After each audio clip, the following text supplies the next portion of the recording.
Selamat berbakti di dalam kasih dan kesetiaan Tuhan.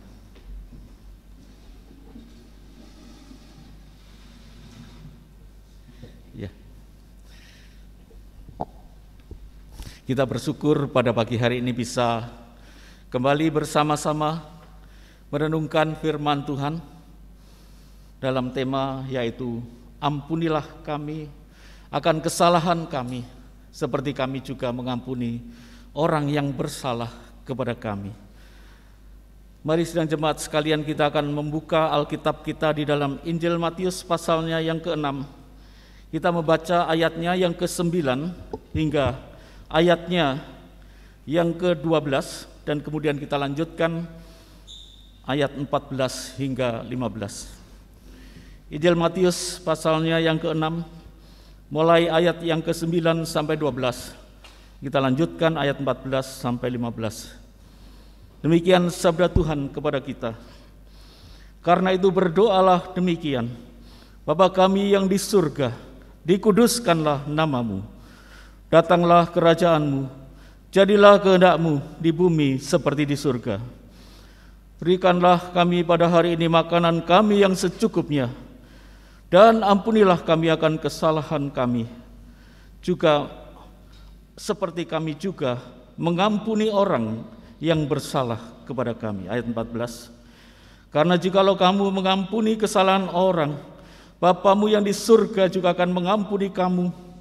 Tetapi jikalau kamu tidak mengampuni orang, Bapamu yang di surga juga tidak akan mengampuni kesalahanmu. Amin. Berbahagialah kita yang dikaruniakan sabda Tuhan, dan lebih berbahagia jika kita bisa merenungkan, menyimpan dalam hati, dan melaksanakan dalam kehidupan kita masing-masing. Bapak Ibu yang dikasihi oleh Tuhan, kita telah mempelajari beberapa hal tentang doa Bapa kami, dan pada pagi hari ini kita akan bersama-sama belajar yaitu permohonan yang ke-6, yaitu ampunilah kami akan kesalahan kami, seperti kami juga mengampuni orang yang bersalah kepada kami. Pada hari Minggu yang lalu kita sudah belajar permohonan yang kelima, yaitu permohonan yang sangat sederhana tetapi mendetil. Berikanlah kami pada hari ini makanan kami yang secukupnya. Bapak Ibu sekalian, sudah dijelaskan oleh Pendeta Airin bahwa roti atau makanan adalah roti ya. Karena bagi orang-orang Yahudi roti itu berarti makanan yang lengkap ya, dengan segala macam perlengkapannya begitu. Nah, saya sedikit mengajarkan di pos gurah itu hanya dengan kata pada hari ini, yang bahasa Yunaninya adalah epiosios ya. Bapak Ibu sekalian, kata ini pada hari ini, epiosios itu merupakan kata yang sulit bagi para ahli, sehingga mereka bergumul untuk menemukan arti pada hari ini. Sampai ditemukan satu lembar atau sobekan daripada papirus yang cukup lebar, yang memuat akan daftar belanja dari seorang ibu atau ibu-ibu bangsa Israel. Karena kita sadar ibu-ibu di dalam mempersiapkan makanan itu tidak mudah. Sudah memasak, sudah melakukan tugasnya, tapi kadang-kadang juga belum diterima dengan baik ya. Mungkin sebagai ibu-ibu, mungkin kita bisa mengalami banyak ya, dicacat sana sini, kurang ini dan kurang itu ya. Tapi mungkin yang mencacat itu orang itu sendiri yang ada kurangnya ya. Kurangnya apa kita tidak tahu. Kita bisa pikirkan sendiri. Bapak Ibu yang dikasihi oleh Tuhan, doanya ibu-ibu orang Yahudi itu demikian: berilah kami makanan kami yang kami perlukan pada hari ini. Tolonglah kami untuk mendapatkan barang-barang yang ada dalam daftar belanja kami. Berilah kami makanan untuk anak-anak seusai sekolah, dan untuk anggota keluarga kami sepulang kerja. Anugerahilah kami agar tersedia makanan bagi kami sekeluarga pada hari ini. Bapak Ibu yang dikasihi oleh Tuhan, kedatangan Mesias di dalam dunia ini adalah untuk menggenapkan akan perjanjian lama, nubuat-nubuat di dalam perjanjian lama, termasuk doa-doa daripada orang Israel. Saya dapat memikirkan bahwa doa yang paling sederhana dalam daftar belanja tadi dan permohonan supaya Tuhan memberikan pertolongan di dalam kaum ibu untuk memasak, itu pun bisa tercantum dalam kata yaitu pada hari ini. Jadi Bapak Ibu, ibu-ibu khususnya, kita bersyukur bahwa doa-doa kita sekalipun itu mendetil ya, tidak seperti bapak-bapak doanya itu global ya. Mungkin ibu-ibu lebih mendetil doanya, tetapi Tuhan juga dengar ya, asalkan tidak bertele-tele atau diulang-ulang seperti orang yang tidak mengenal Allah. Bapak Ibu yang dikasihi oleh Tuhan, kita sadar bahwa di tengah-tengah dunia ini segala situasi terus-menerus berubah. Coba kita membayangkan Bapak Ibu sekalian, sejak COVID-19 ini melanda akan dunia 2 tahun lebih, maka di situ berkembang terus-menerus varian-varian yang baru yang membawa dampak-dampak krisis berbagai macam variasi ya. Coba kita bayangkan pada waktu varian Alpha ini meledak di gelombang yang pertama COVID-19, maka yang langka itu adalah masker, hand sanitizer, dan juga baju APD.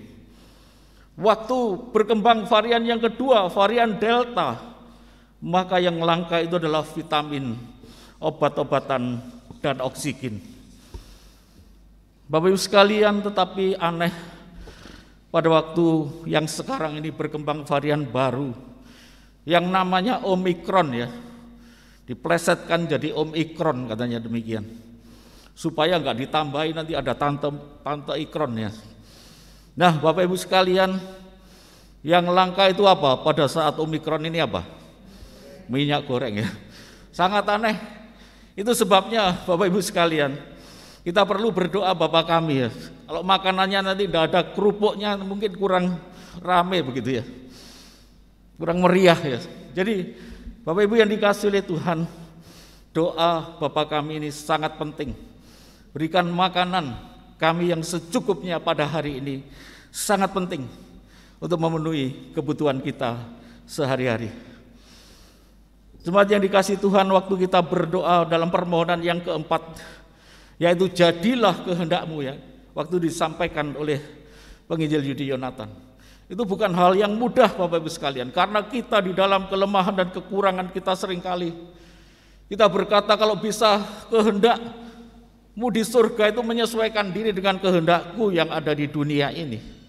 Jadi Bapak Ibu sekalian, seringkali kita mengharapkan supaya Tuhan yang menyesuaikan diri dengan kehendak kita di bumi, padahal itu bisa mengacaukan segala sesuatu jikalau kehendaknya yang di surga itu dicocokkan dengan kehendak yang di bumi.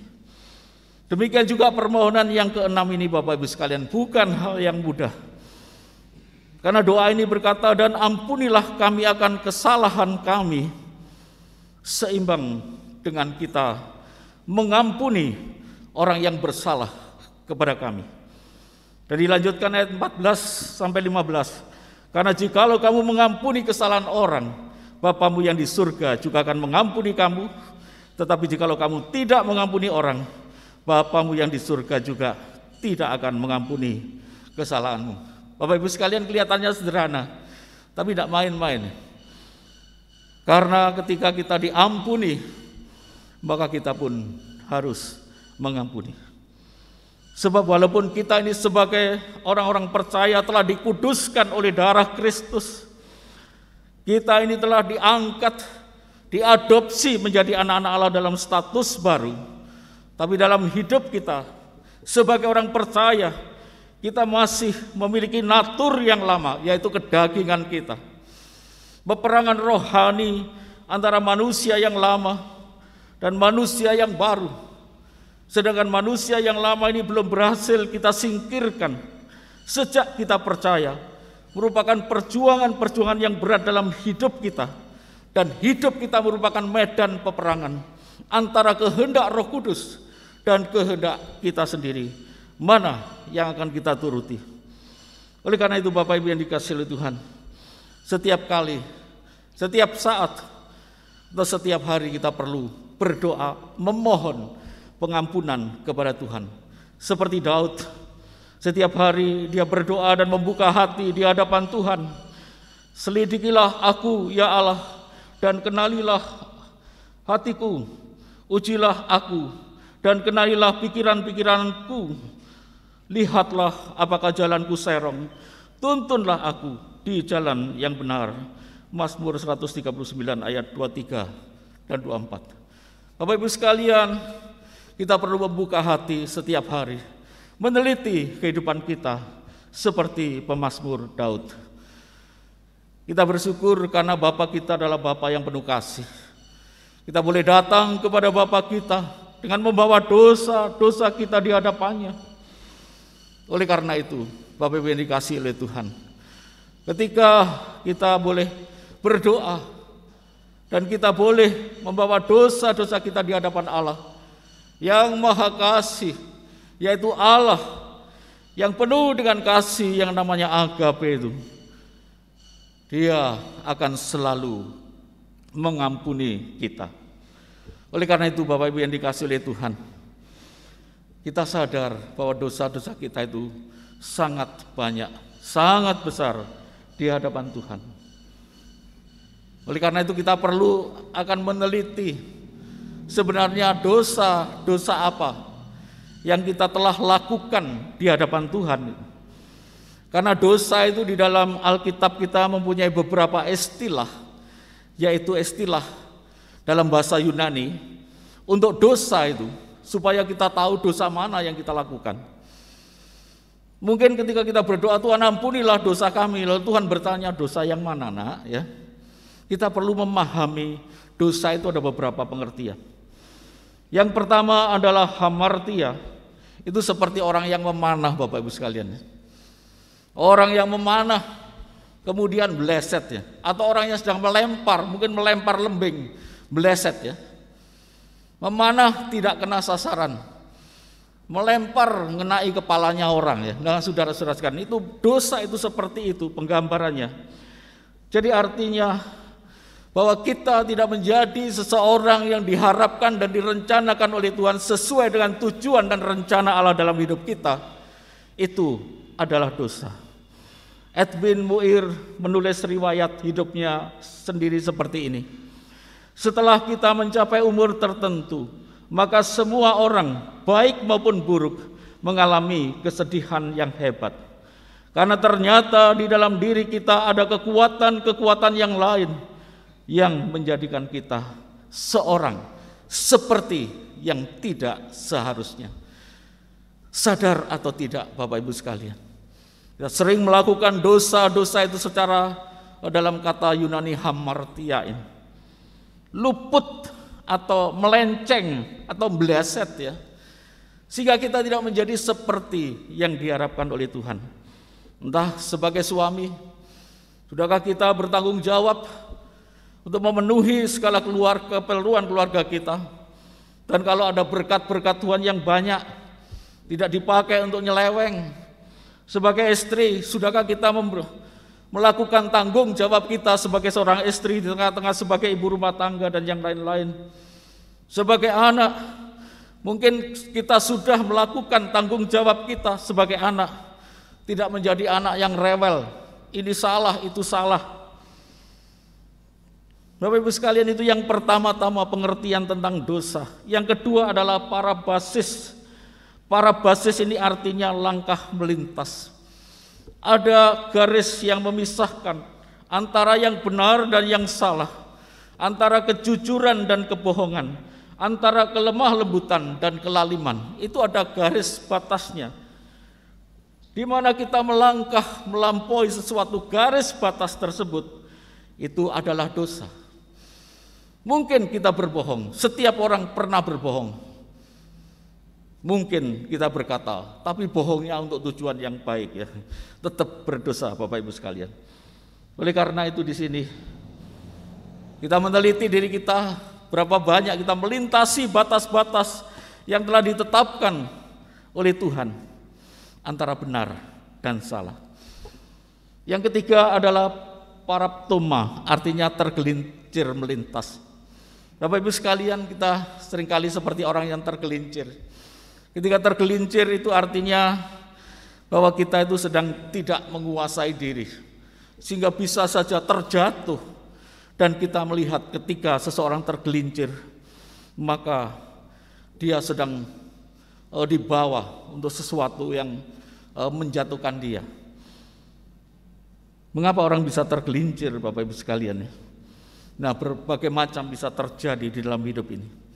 Terutama ketika kita tidak menyerahkan hidup kita dalam pengendalian, dalam penguasaan Allah Roh Kudus, sehingga seringkali kita lost control, baik dalam perkataan, perbuatan, dan yang lain-lain. Di sini kita bisa meneliti dosa-dosa yang kita lakukan. Yang keempat adalah anomia, yang artinya tak berhukum. Anomia atau yang tak berhukum itu artinya seperti kita ketika kita mengetahui yang benar, tetapi kita tetap melakukan yang tidak benar. Tahu sesuatu itu benar, harus dilakukan, tetapi tidak melakukannya. Itu adalah dosa. Yakobus 4 ayat 17 dikatakan, jika seseorang tahu bagaimana ia harus berbuat baik, tetapi ia tidak melakukannya, ia berdosa. Jadi Bapak Ibu sekalian, ketika diajarkan di situ oleh Yakobus, kita sedang merencanakan sesuatu, kita bertanya kepada Tuhan, Tuhan, inikah rencanamu dalam hidupku? Tapi kadang sering kali kita berkata kepada Tuhan, Tuhan, rencanaku ini, engkau tanda tangan saja ya. Bapak Ibu sekalian, itulah dosa. Karena apa? Kita tahu harus berbuat yang baik, tetapi tidak melakukannya. Oleh karena itu Bapak Ibu sekalian, kalau kita teliti tadi satu persatu dari setiap perbuatan dosa-dosa yang kita lakukan, dari kata hamartia tadi, berapa banyak kita sudah meleset jadi seseorang yang diharapkan oleh Tuhan. Berapa banyak kita sudah melanggar batas-batas yang ditentukan oleh Tuhan. Berapa banyak kita sudah tergelincir karena tidak ada penguasaan diri dan lost control. Berapa banyak kita tahu berbuat baik tapi tidak melakukannya. Saudara-saudara sekalian, ini 4 kata yang dipakai di sini. Kalau misalnya satu hari itu dosa kita itu hanya 3, Bapak Ibu sekalian. Itu kalau 1 bulan 90 dosa ya. Kalau 1 tahun 1080 ya. Kalau 80-nya saya korting, tinggal 1000 ya. Umur kita 60 tahun, 60.000 dosa sudah kita lakukan. Itu kalau cuma 3, Bapak Ibu sekalian, apalagi kalau banyak. Bapak Ibu yang dikasihi oleh Tuhan, tiap kita meneliti diri kita, dosa-dosa yang kita lakukan itu sangatlah besar di hadapan Tuhan dan di hadapan sesama manusia. Masih ada satu, yaitu ofelemata. Ofelemata ini artinya hutang. Kata inilah yang dipakai oleh Tuhan Yesus di dalam doa permohonan yang ke-6, yaitu ampunilah kami akan kesalahan kami. Orang-orang Yahudi pada zaman Tuhan Yesus seringkali menggunakan kata hutang untuk dosa, yaitu ketidaktaatan kita kepada Tuhan, ketidaktaatan secara mutlak kepada kehendak Tuhan, itu dianggap sebagai dosa. Sehingga Bapak Ibu sekalian, betapa besarnya dosa kita di hadapan Tuhan. Betapa banyaknya hutang-hutang kita di hadapan Tuhan. Injil Lukas pasal 4 ayat 41. Tuhan Yesus mengistilahkan dosa itu dengan hutang. Karena ada ketika Tuhan Yesus diundang oleh orang Farisi ke rumahnya untuk makan.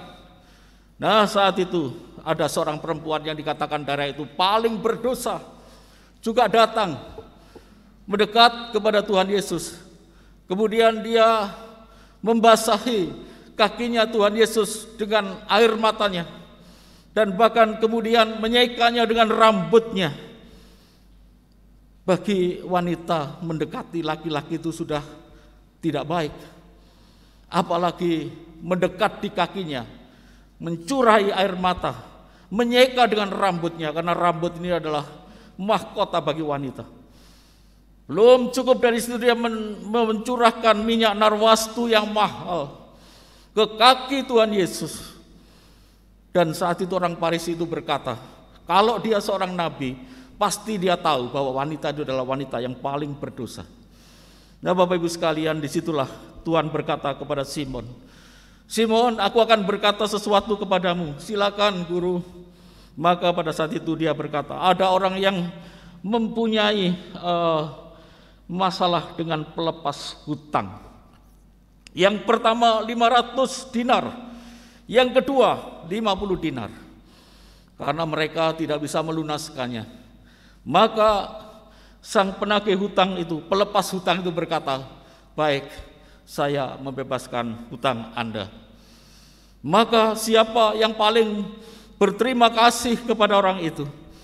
Nah, Simon Petrus menjawab, tentunya yang mempunyai banyak hutang. Benar katamu, kata Simon. Engkau mengundang aku masuk ke rumahmu, tidak menyediakan air untuk membasuh kakiku, tetapi wanita ini terus-menerus membasahi kakiku dengan air matanya, menyeka dengan rambutnya. Engkau tidak menyediakan minyak untuk mengurapi kepalaku, namun dia mencurahkan minyak narwastu yang mahal. Sesungguhnya dosanya yang besar itu telah diampuni, karena barang siapa banyak berbuat kasih, dia juga banyak diampuni. Artinya apa, Bapak Ibu sekalian di sini? Pengampunan Tuhan itu bersatu padu, tidak bisa dipisahkan dengan realita hidup kepada sesama manusia. Ketika kita memperoleh pengampunan yang besar daripada Tuhan, itu harus terwujud dalam hidup kita, pengampunan kepada sesama manusia. Oleh sebab itu ketika kita mohon ampunilah kami Tuhan, maka itu harus seimbang dengan kita memberikan pengampunan kepada orang yang bersalah, berdosa kepada kita. Permohonan pengampunan kita kepada Allah harus disertai dengan usaha untuk berdamai dengan sesama manusia, untuk menyelesaikan setiap pertentangan-pertentangan yang ada dengan sesama, sehingga pengampunan dan perdamaian itu bisa bersatu padu dan tidak terbagi-bagi.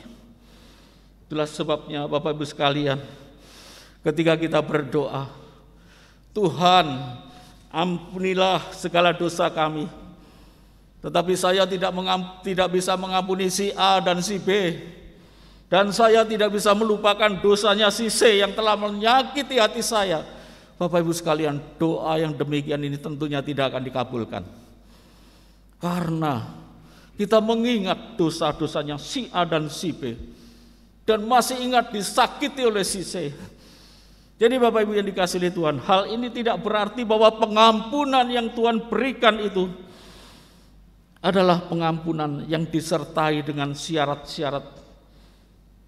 Tetapi kata seperti kami juga ini artinya bukan kepada satu imbalan atau syarat, tetapi kesamaan sikap dan cara.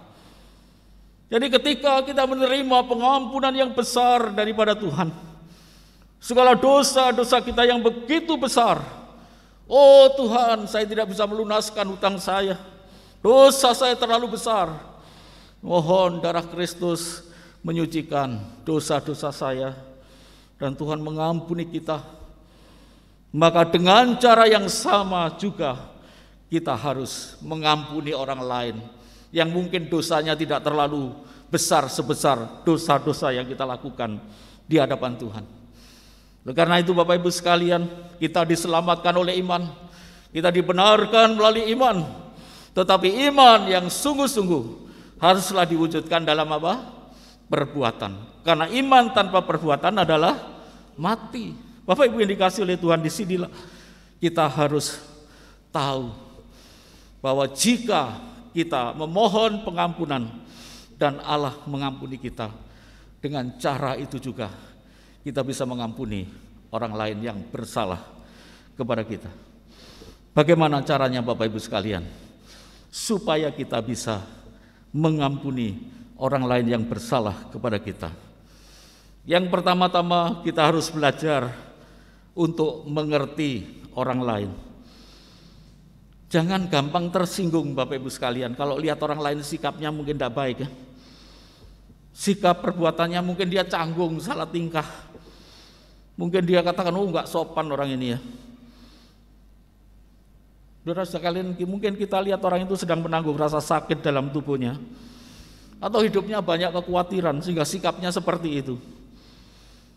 Dulu pada pertemuan Departemen Agama itu, ada seorang ibu menegur pembicaranya, Pak, saya tersinggung dengan ulahnya Bapak itu di depan tadi terus bergoyang saja ya. Enggak tenang ya. Saya tersinggung lihat gerakan-gerakannya Bapak dan saya tersiksa. Lalu Bapak itu menjawab demikian, oh ya maaf Ibu, ambeien saya sedang kumat ya. Bapak Ibu sekalian, ambeiannya kumat itu mungkin di sini kalau ada yang goyang-goyang itu ambeiannya kumat ya, jangan dimarahi saudara-saudara sekalian ya. Jadi kita harus belajar mengerti orang lain. Dalam sakit ambeian saja dia masih mau jadi pembicara ya. Pengorbanannya sangat besar. Ditegur lagi karena orang tidak mengerti orang. Bapak Ibu yang dikasihi oleh Tuhan, untuk bisa mengampuni orang lain, kita harus belajar mengerti orang lain. Yang kedua, kita harus belajar melupakan. Selama ada rasa dendam, rasa sakit hati sedikit saja, tidak ada harapan bagi kita untuk mengampuni orang yang bersalah kepada kita. Bapak Ibu yang dikasihi oleh Tuhan, belajar melupakan. Paling tidak, yaitu tidak mempersoalkan. Ketika kita berjumpa dengan orang tersebut, ya biarlah dosa itu kita lupakan. Belajar mengampuni, karena Tuhan pun mengampuni kita. Mazmur 103 ayat 12, sejauh timur dari barat, demikian dijauhkan daripada kita segala pelanggaran-pelanggaran kita. Kitab Mika pasal 5 dikatakan Tuhan membuang dosa-dosa kita sampai ke tubir laut yang paling bawah.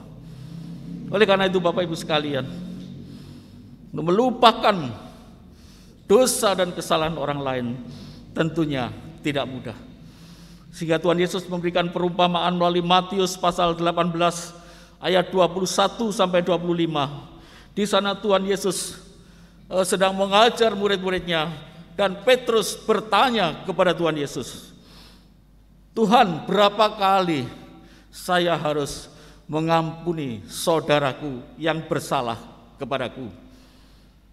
7 kali cukupkah? Katanya. Tuhan Yesus berkata, tidak, atau bukan 7 kali, melainkan 70 kali 7 kali. Kemudian Tuhan Yesus menceritakan satu perumpamaan bahwa kerajaan surga itu diumpamakan sebagai seorang yang sedang mengadakan perhitungan dengan hamba-hambanya. Dan didapatinya seorang hamba itu berhutang 10.000 talenta. Bapak Ibu sekalian, hutangnya besar, 10.000 talenta. Dalam perjanjian baru 1 talenta itu 66.000 dinar. Jadi kalau dikalikan 10.000, maka jumlahnya adalah 6 juta. 6 juta dinar. Itu 6 juta dalam bekerja. 6 juta hari di dalam bekerja. Kalau dijadikan tahun itu 165 tahun. Pasti dia tidak bisa melunaskan hutangnya. Sehingga istri dan anak-anaknya akan dijadikan budak. Lalu dia mohon ya Tuhan, ampunilah. Berilah saya waktu, saya akan melunaskan hutang-hutang saya. Dia rindu melunaskan hutang-hutangnya, tapi dia tidak mampu. Dan saat itulah Bapak Ibu sekalian, sang raja berkata, baiklah, saya hapuskan hutang-hutangmu. Wah, dia sukacita meloncat-loncat. Lalu dia keluar dari istana raja, berjumpa dengan temannya yang berhutang 100 dinar. Itu adalah 1/600.000 Bapak Ibu sekalian. Melihat temannya yang berhutang, dia marah, dicekik temannya, masukkan dalam penjara supaya melunaskan hutang-hutangnya. Maka raja mendengar laporan dari hamba-hambanya itu. Raja itu begitu marah, lalu menyerahkan hamba yang jahat ini kepada algojo-algojo. Nah, algojo-algojo itu apa? Bisa membunuh, bisa memenjarakan dia, bisa memukuli dia. Bapak Ibu yang dikasihi oleh Tuhan, inilah perumpamaan yang diajarkan oleh Tuhan Yesus, mengajarkan apa kepada kita? Anugerah Tuhan yang berlimpah-limpah. Ketika Tuhan Yesus mati di atas kayu salib, dia berkata, sudah selesai. Bahasa Jawanya itu wis rampung. Bapak Ibu sekalian, dosa-dosa kita yang besar, hutang kita yang banyak diselesaikan oleh Tuhan Yesus di atas kayu salib. Oleh sebab itu dia berkata kepada Petrus, bukan hanya 7 kali, tetapi 70 kali 7 kali. Angka 7, angka sempurna. Sehingga kita harus melupakan kesalahan orang lain, mengampuni orang yang bersalah kepada kita. Jangan menyiksa diri kita dengan sakit hati, dengan luka batin atau wounded yang membuat kita menderita di dalam dunia ini, mungkin juga akan menderita dalam kekekalan. Ada seorang yang berkata kepada saya tidak akan mengampuni dia, tak tuntut sampai di surga nanti. Saya berkata, apakah Anda masuk surga kalau dengan cara gitu? Bapak Ibu yang dikasihi oleh Tuhan, menyimpan luka-luka di dalam hati itu sangat membuat kita menderita, memenjarakan diri di dalam luka-luka batin atau wounded ini, membuat kita akan menderita. Karena itu Bapak Ibu sekalian, mengampuni itu adalah melupakan. Dan yang terakhir, yang ketiga, bagaimana kita bisa mengampuni orang lain? Kita harus belajar mengasihi. Kasih Allah adalah kasih yang besar. Kasih agape itu artinya adalah kebajikan dan kehendak yang baik, yang tidak mengenal batas, yang bertujuan untuk kebaikan yang tertinggi bagi orang lain, tanpa peduli tindakan dan perlakuan orang lain terhadap kita. Itulah agape. Kasih yang tidak terbatas, hanya untuk tujuan terbaik bagi orang lain, tanpa mempersoalkan tindakan dan perlakuan mereka terhadap diri kita. Bapak Ibu sekalian, bagaimana kita bisa diampuni dan bisa mengampuni orang lain yang bersalah kepada kita? Hanya jikalau hidup kita dipenuhi dengan kasih yang daripada Allah, kasih yang dilakukan oleh Kristus di atas kayu salib, kasih yang luar biasa, kasih yang telah menyerahkan nyawanya bagi kita dan menyelesaikan segala dosa-dosa kita. Maka dengan mengundang Tuhan Yesus bertakhta dalam hidup kita, menguasai hati dan pikiran kita, maka sebesar apapun dosanya orang lain, kita pasti sanggup mengampuni, sehingga doa kita dikabulkan. Karena ketika kita mohon pengampunan, maka sama dengan itu, seimbang dengan itu, kita juga bisa mengampuni orang lain yang bersalah kepada kita dan melupakan kesalahan-kesalahan mereka. Jadi dapat saya simpulkan doa Bapa kami yang ke-6, ampunilah kami akan kesalahan kami. Ini adalah hak istimewa daripada kita sekalian sebagai anak-anak Allah, anak-anak Bapa, karena di dalam Tuhan Yesus kita diadopsi menjadi anak-anaknya. Hak istimewa kita menyampaikan dan meminta permohonan, Bapa ampunilah akan segala dosa-dosa kami. Tetapi ingat, dengan sikap dan cara yang sama, kita pun harus menjadi saluran kasih agape, mengampuni orang lain dan melupakan kesalahan orang yang bersalah kepada kita. Karena iman itu harus disertai dengan perbuatan, tindakan kita kepada sesama manusia. Jikalau kita mampu dan dipenuhi kasih agape, dan kita berkata pada orang lain, biarlah aku mengampuni engkau, aku tidak mempersoalkan lagi, maka ada damai sejahtera Bapak Ibu sekalian. Damai sejahtera dalam hidup kita mengalir dalam hati kita. Kalau ada damai sejahtera, imunnya kuat ya. Omikron tidak deket-deket saudara sekalian ya. Orang Kristen itu setan aja tidak doyan demetorandulit, Omikron akan jauh kalau kita dipenuhi dengan damai sejahtera. Karena hati kita mau mengampuni orang yang bersalah kepada kita. Ketika air itu masuk di dalam sebuah selang, air ini tersumbat, maka air yang bersih itu tidak bisa mengalir. Sumbatan ini harus dibuang. Dan sumbatan itu apa? Jikalau kita tidak mengampuni orang yang bersalah kepada kita. Tuhan mau singkirkan sumbatan-sumbatan. Karena kita telah diampuni dengan kasih yang besar. Kita harus mengampuni orang yang bersalah kepada kita. Supaya aliran kasih Kristus mengalir kepada sesama manusia. Kasih agape mengalir kepada sesama manusia. Supaya sesama manusia boleh melihat Kristus yang ada dalam hidup kita. Dan mereka boleh percaya kepada Tuhan Yesus yang adalah Tuhan dan Juru Selamat kita.